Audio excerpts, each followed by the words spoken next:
Hello friends. तो कैसे हैं आप सभी? आई होप कि सब अच्छे होंगे।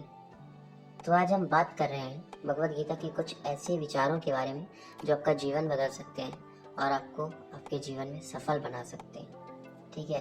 तो वैसे तो भगवत गीता में कई महत्वपूर्ण सीख हैं, लेकिन आज हम केवल 5 ही सीखों की बात करेंगे। ठीक है। और ये सीखें बहुत अच्छी हैं, मैंने बहुत ही डीपली लिया है भगवत गीता से। तो पहला है कर्मयोग।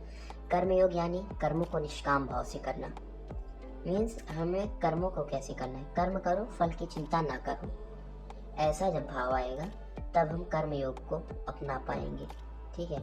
यदि हम कर्म योग को अपनाते हैं तो हमें हमारे जीवन में कुछ भी खोने का डर नहीं रहता और हमें शांति की प्राप्ति होती है। मीन्स हम क्यों सोचे कुछ, अगर हम फल के बारे में सोच ही नहीं रहे, बस कर्म करते जा रहे हैं, तो हमें किस चीज़ का दुख होगा? नहीं होगा ना। तो आगे बढ़ते हैं। दूसरा है भक्ति योग। भगवत गीता में भगवान ने भक्ति का महत्व भी बताया है। वे कहते हैं कि यदि मेरी कोई निस्वार्थ भक्ति करता है तो मैं भी उससे निस्वार्थ प्रेम करता हूँ। सीधी सी बात है, हम किसी की इज्जत करेंगे तो वो भी हमारी इज्जत करेगा और उसके साथ सदैव रहता हूँ। ये भगवान की वाणी है कि यदि मेरी कोई निस्वार्थ भक्ति करेगा तो मैं भी उससे निस्वार्थ प्रेम करूँगा और उसके साथ हमेशा रहूँगा। ठीक है। तीसरा है ज्ञान योग। गीता में श्री कृष्ण ने अर्जुन को ज्ञान रूपी अमृत दिया था, जिससे वे परिवार को त्याग कर अपने धर्म का पालन करने लगे थे। सभी को पता है कि अर्जुन ने क्या किया। पहले वो बैठ गए, उन्होंने कहा कि नहीं, मैं अपने परिवार के खिलाफ नहीं लड़ पाऊंगा। लेकिन जब भगवान ने भगवत गीता का उन्हें ज्ञान दिया तो उनके अंदर से क्या हुआ, ज्ञान योग पैदा हुआ और ज्ञान योग ने उनकी बुद्धि को सही दिशा में मोड़ा और वे अपने धर्म के कार्य में लग गए। उन्होंने धर्म के बहुत से कार्य किए उसके बाद, और वो सब श्री कृष्ण के ज्ञान योग का प्रभाव था। ठीक है। तो अब आते हैं चौथे पे कि चौथा है ध्यान योग। अब ध्यान क्या है? ज्ञान योग तो हो गया, अब ध्यान योग। तो श्री कृष्ण कहते हैं कि हमें अपने मन को शांत रखकर ईश्वर पर ध्यान लगाना चाहिए। मीन्स हमें कुछ भी नहीं सोचना चाहिए, बस ईश्वर पे कंसंट्रेटेड रहना चाहिए। मतलब कि कोई परेशानी है, परेशानी के बारे में सोच रहे हैं तो परेशानी से तो हमारा दिमाग खराब ही होने वाला है। तो वो कहते हैं कि इन सब को छोड़ो, तुम केवल ईश्वर पे ध्यान लगाओ और इससे तुम्हारा जीवन सफल होगा।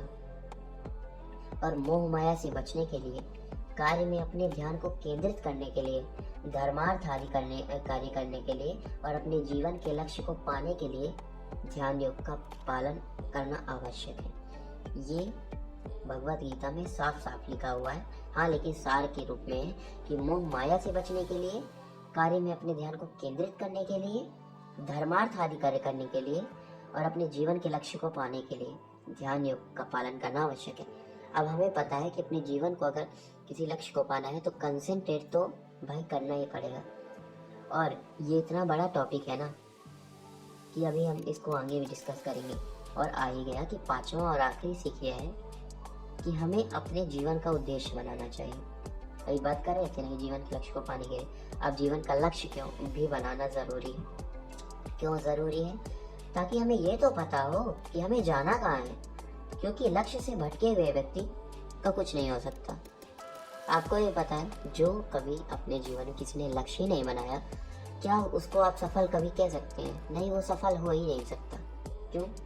वो तो ट्रेडमिल में भागने के जैसा होता है कि भाई दौड़ तो रहा है, बस पहुंच कहीं नहीं पा रहा। ठीक है।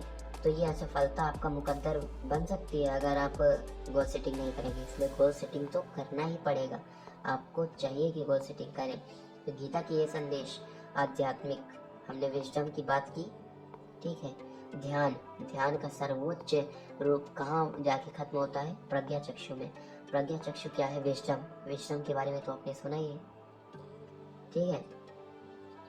तो आध्यात्मिक ज्ञान जो होता है वो बहुत ज़रूरी है अपने जीवन को ठीक तरह से जीने के लिए। फिर जीवन के मार्ग के साथ साथ मानवता के मूल्यों को भी बढ़ावा देता है।